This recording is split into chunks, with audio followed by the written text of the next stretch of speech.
Laddu horror कहानियाँ family से ताल्लुक रखने वाली शिखा को शब्द लड़के वाले तुझे भरोसा नहीं ना, तो फिर जा अपने कमरे में जाकर देख। तेरे पलंग के नीचे तुझे तेरी माँ की हड्डियाँ मिलेंगी। प्रभात दौड़कर अपने कमरे में जाता है और अपने पलंग के नीचे देखता है। वहाँ पर सचमुच एक कंकाल पड़ा हुआ था और उसके शरीर पर जो कपड़े थे वो प्रभात की माँ के थे।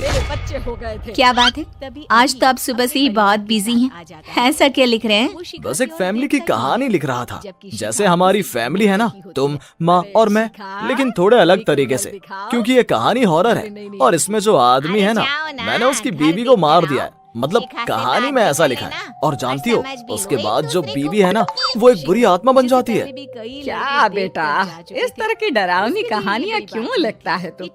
जानता है ना, हम जो सोचते हैं, जो लिखते हैं, हमारा दिमाग पूरा दिन वैसा ही होता रहता है।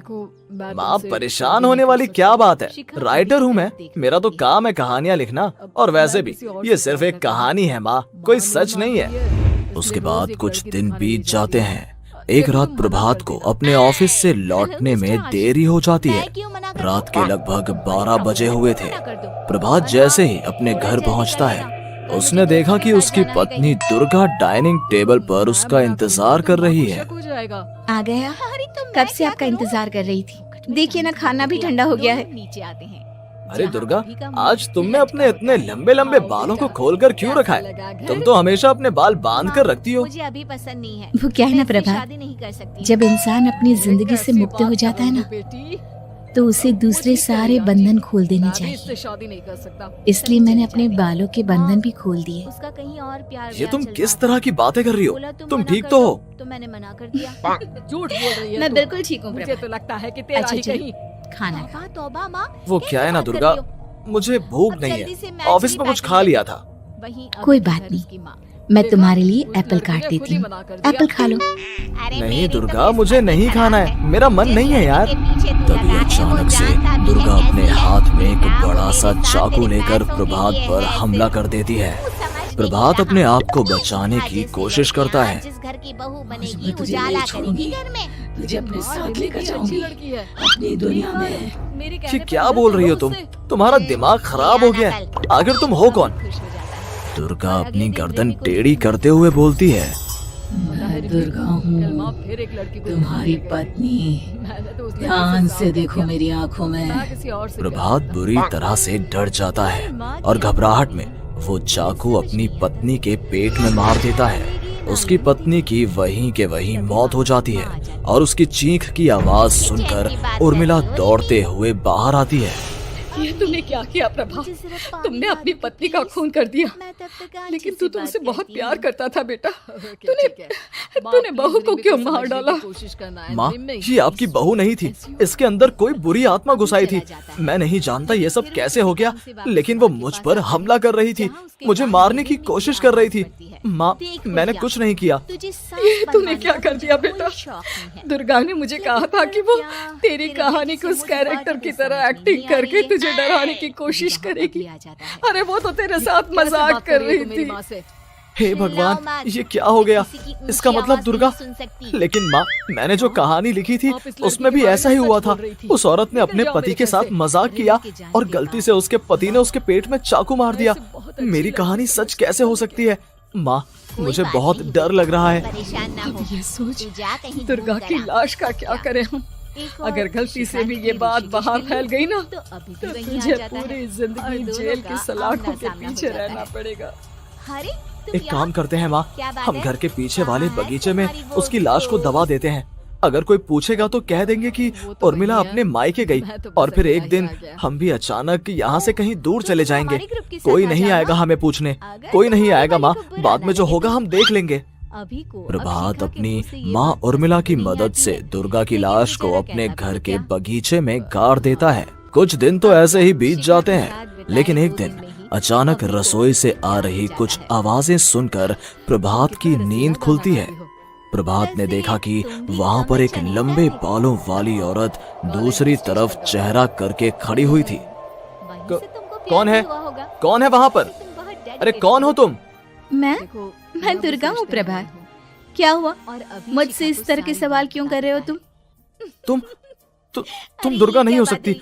दुर्गा तो प्रभात, मैं तुम्हारी पत्नी हूँ, तुम मुझे कैसे भूल सकते हो? 4 दिन के लिए मायके क्या चली गई? तुम तो मुझे भूल ही गए। अब अगली बार ना मैं कहीं नहीं जाऊंगी। पता चला तुमने तो मुझे पहचानने से ही इनकार कर दिया। पसंद आ गया था। वो शर्मा जाती। नहीं, तुम दुर्गा नहीं हो सकती। तुम दुर्गा हो ही नहीं सकती। मैं जानता हूँ ये सब क्या हो रहा है। मैंने अपनी कहानी में लिखा था कि उस आदमी की पत्नी की मौत के बाद एक बुरी आत्मा उसका रूप लेकर उसके घर में आ जाती है। तुम वही हो ना? और अचानक से खूबसूरत दुर्गा का चेहरा काला पड़ जाता है। उसकी आंखें लाल हो जाती हैं और पूरे शरीर पर बाल, लंबे नुकीले नाखून, उसके दोनों पैर उल्टे हो जाते हैं और बेहद डरावनी आवाज में वो चिल्लाकर कहती है, बुरी आत्मा, मेरा खून करके मुझे अपने ही घर में गाड़ कर तू मुझे बुरी आत्मा कह रहा है? मैं तुझे छोड़ूंगी नहीं। और अचानक से प्रभात के घर में बेहद डरावनी आवाजें गूंजने लगती हैं। घर में चारों तरफ बहुत सारी बुरी आत्माएं नजर आने लगती हैं। प्रभात घबरा कर अपनी माँ को आवाज देता है, माँ कहाँ है आप? जल्दी आइए माँ, देखिए ना ये सब क्या हो रहा है। प्रभात ने देखा कि अचानक से उसकी माँ कमरे से दौड़ कर आती है। क्या हुआ प्रभात? और ये लोग कौन है? इन सब की गर्दन टेढ़ी क्यों है? इनके बाल खुले हुए। प्रभात, ये सब लोग तो मुझे मरे हुए नजर आ रहे हैं। हाँ माँ, ये सब लोग मरे हुए ही हैं और ये ठीक वैसा ही हो रहा है जैसा मेरी कहानी में हुआ था। लेकिन मेरी कहानी के हिसाब से तो आप भी। अचानक से उर्मिला का रूप बदल जाता है। वो भी एक डरावने साए की तरह बन जाती है और बेहद डरावनी आवाज में चिल्ला चिल्ला कर कहती है, मर गई तेरी माँ। जानता है, कल रात जब तू सो रहा था ना, तो मैंने उसके शरीर का सारा खून पी लिया। अब बस हड्डियां बची है उसके शरीर में। नहीं, ऐसा नहीं हो सकता। ऐसा बिल्कुल नहीं हो सकता। मेरी माँ नहीं मर सकती। तुझे भरोसा नहीं ना? तो फिर जा, अपने कमरे में जाकर देख। तेरे पलंग के नीचे तुझे तेरी माँ की हड्डियां मिलेंगी। प्रभात दौड़कर अपने कमरे में जाता है और अपने पलंग के नीचे देखता है। वहां पर सचमुच एक कंकाल पड़ा हुआ था और उसके शरीर पर जो कपड़े थे वो प्रभात की माँ के थे। माँ, अब मुझे कुछ करना पड़ेगा। लेकिन मेरी कहानी में लिखा था कि माँ की मौत मेरे हाथों से होगी, पर माँ तो पहले ही मर चुकी है और वो बुरी आत्मा मुझे भी मार देगी। नहीं, इससे पहले कि वो मुझे कुछ करे, मुझे उसका काम खत्म करना होगा। प्रभात अपने हाथ में बड़ा सा चाकू लेकर उस बुरी आत्मा पर हमला कर देता है जिसने प्रभात की माँ का रूप लिया हुआ था, और अगले ही पल वो नीचे गिर जाती है और उसके शरीर से खून बहने लगता है। ऐसा नहीं हो सकता। एक बुरी आत्मा के शरीर में तो खून होता ही नहीं है। तो क्या सच में मैंने अपनी माँ को मार दिया?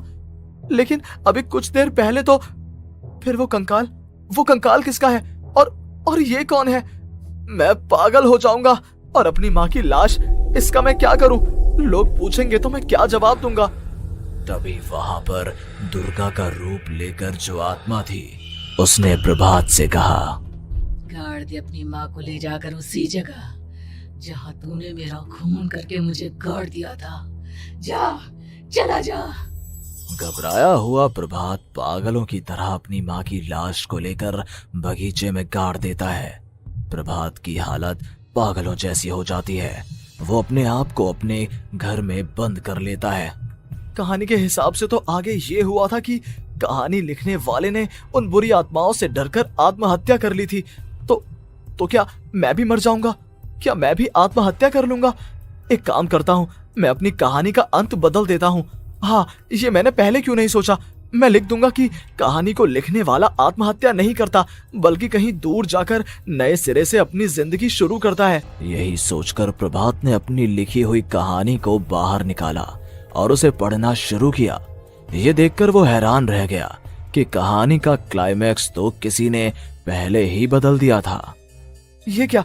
इसमें तो लिखा हुआ है कि आखिर में उस लेखक की पत्नी और माँ दोनों बगीचे में जिंदा दफन थे। बुरी आत्माओं ने उनको कैद करके रखा था और वो लेखक अपनी माँ और पत्नी दोनों को जिंदा बाहर निकाल लेता है। लेकिन ये सब लिख किसने दिया? प्रभात दौड़कर बगीचे में जाता है और वहां पर खुदाई करना शुरू कर देता है। प्रभात देखता है कि वहां पर लकड़ी के 2 बड़े संदूक हैं और उनके अंदर से आवाजें आ रही हैं। प्रभात बचा लो मुझे, अगर थोड़ी देर और हो गई तो वो मुझे छोड़ेगी नहीं। बेटा देखो, मैं इस बक्से के अंदर बंद हूँ, प्लीज मुझे बाहर निकालो, वो बुरी आत्मा किसी भी वक्त मुझे मार डालेगी। प्रभात वो दोनों बक्से बाहर निकालता है और अपनी पत्नी और माँ दोनों को आजाद करवा लेता है। लेकिन तभी वहां पर अचानक से एक बेहद डरावनी और खौफनाक दिखने वाली औरत आ जाती है। तुझे क्या लगा था इतनी आसानी से अपनी पत्नी और माँ को बचा लेगा? बस 5 मिनट और उसके बाद अमावस का चांद आसमान में आने ही वाला है। लेकिन तूने इन दोनों को बाहर निकाल लिया, अब तुझे मरना होगा। नहीं, मैं जानता हूँ मैं नहीं मरूंगा और अब आगे क्या करना है ये भी मुझे पता है। प्रभात ये बहुत खतरनाक है, हमें मार डालेगी प्रभात, चलो यहाँ से। नहीं दुर्गा, अब मुझे अच्छी तरह से पता चल चुका है कि इस बुरी आत्मा से हम कैसे पीछा छुड़वा सकते हैं। और इतना कहकर प्रभात अपने हाथ में पकड़ी हुई सिंदूर की थैली उस बुरी आत्मा के ऊपर उछाल देता है। कुछ ही देर में वो जमीन पर गिरकर राख में बदल जाती है। ये सब क्या हो रहा था बेटा? ये सब तुम्हारी लिखी हुई इस कहानी की वजह से हुआ है ना? नहीं माँ, पहले मुझे भी ऐसा ही लगा, लेकिन बाद में पता चला कि बरसों पहले हमारे इस बगीचे की जमीन के अंदर किसी को जिंदा गाड़ दिया गया था और बस उसी औरत की आत्मा हमें परेशान कर रही थी। उसी ने मेरे शब्दों में जान डालकर उस कहानी को जिंदा कर दिया था। मुझे माफ कर दो प्रभात, मैंने आपकी कहानी के साथ छेड़छाड़ की थी और उसे बदल दिया था। माफी मांगने की जरूरत नहीं है दुर्गा, तुम्हारे उस बदलाव की वजह से ही आज हम सब जिंदा हैं, क्योंकि आखिर में कहानी में वो हुआ जो तुमने लिखा था।